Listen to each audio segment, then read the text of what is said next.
Alright, in this audio, I'm going to begin with Chapter 56, Care of Patients with Non-Inflammatory Intestinal Disorders.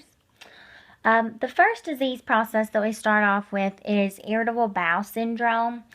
Irritable bowel syndrome can cause chronic diarrhea, chronic constipation, and abdominal pain and bloating.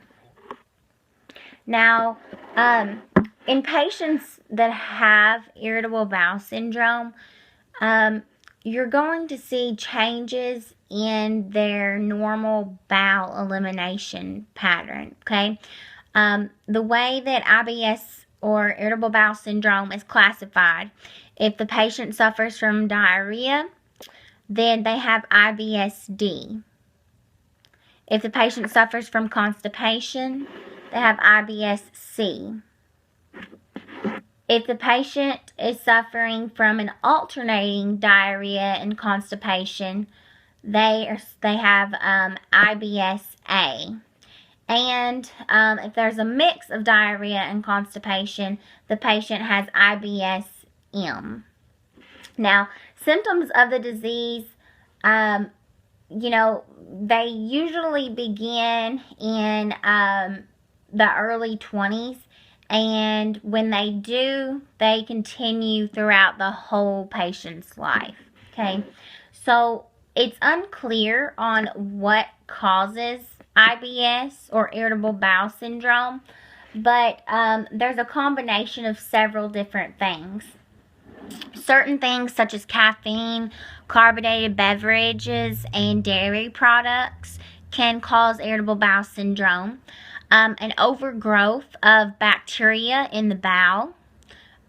This bacteria can include Pseudomonas aeruginosa.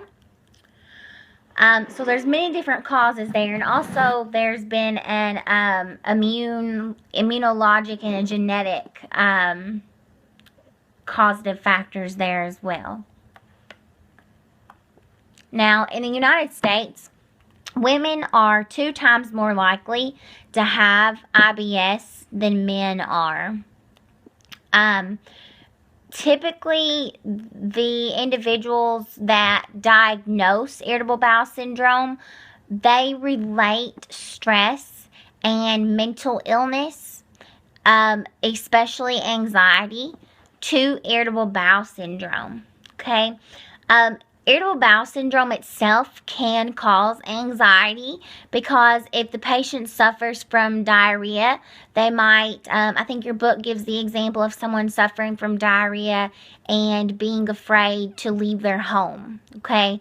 So that can make someone anxious in itself, but evidence does correlate with the patient having some sort of stressor or mental illness. It correlates it associated with irritable bowel syndrome. Now, whenever we are assessing these patients and getting a history on them, we want to know of any weight change, okay? We want to know of any malaise. We want to know if there's been a change in the bowel pattern or if this patient is suffering from any abdominal pain. We want to know if this patient's passing mucus through the stool, okay? Now, typically patients that have irritable bowel syndrome, they don't typically lose weight. But you do want to ask about their nutrition history, such as any use of the caffeinated drinks that we had talked about earlier, or carbonated beverages, or any types of dairy products. Drinks that are sweetened with fructose or sorbitol, those can also be causative factors for bloating and diarrhea. Now, so diet's important. We also want to know if this patient is already suffering from some type of anxiety disorder and if there are any major stressors in that patient's life. Raw fruits and grains, those add to bloating, gas, and abdominal distension. It's important for these patients to keep a food diary, and that way we can see that food diary and see what they've eaten and see what their symptoms are that day. And that food diary helps us as healthcare providers to be able to teach the patient and say, okay, so you had a caffeinated drink on this day and you suffered from diarrhea. So maybe it's the caffeinated drinks that are causing your irritable bowel syndrome. And we want these patients to avoid those things that are triggering the symptoms. Irritable bowel syndrome, typically the patient has pain in the left lower quadrant of their stomach. Nausea can come with mealtime and with defecation.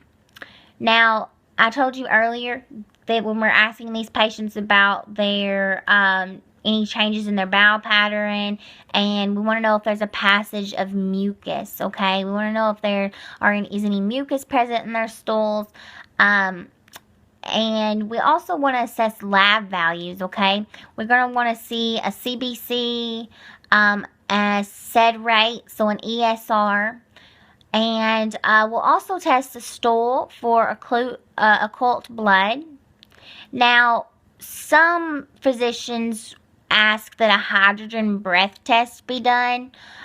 Whenever there's a bacterial overgrowth or nutritions aren't being absorbed, there's an increase of hydrogen is produced, and it's absorbed into the bloodstream and it travels to the lungs where it's exhaled, and that's when we can assess that hydrogen breath test. Now, for a hydrogen breath test, the patient has to be NPO for at least 12 hours prior, okay? Moving on to interventions on the bottom of page 1145, dietary fiber and bulk. These are important for these patients, okay? We want these patients to establish regular bowel habits, regular bowel patterns, okay? The patient should have 30 to 40 grams of fiber each day, okay? It's important for us to teach them that they should be eating on a consistent basis, that they should be taking in plenty of fluids, because to prevent constipation, we need plenty of fluids, okay? Now, for irritable bowel syndrome and constipation, typically the patient is given Metamucil, and Amitiza can also be given. It's an oral laxative. Now, with each of these drugs, you're going to want to remember, especially to have that patient take the drug with food and water, okay? So at mealtime. Now, Linzess, that's also a drug for irritable bowel syndrome, constipation. It's important for the patients to take that drug 30 minutes before their breakfast. Now, with diarrhea, with irritable bowel syndrome diarrhea, a lot of the times we're going to see Imodium or Lotronics prescribed for these patients. It's important for the patients to report any symptoms of constipation when taking this drug, because there are complications that can occur whenever we are taking too high of a dose or too often a dose of Imodium or something that would help to stop us up, okay? Probiotics are especially beneficial for these patients. Probiotics help to reduce bacteria, and they also have been proven to alleviate symptoms of irritable bowel syndrome, okay? Now, it's important whenever we're taking care of the patient with irritable bowel syndrome that we look at it from a holistic aspect, okay? Because anxiety and mental illness are associated with irritable bowel syndrome. Stress is associated with irritable bowel syndrome, so we want to make sure we're managing their stress and providing that holistic whole care, okay? In the next audio clip, I will begin with herniation.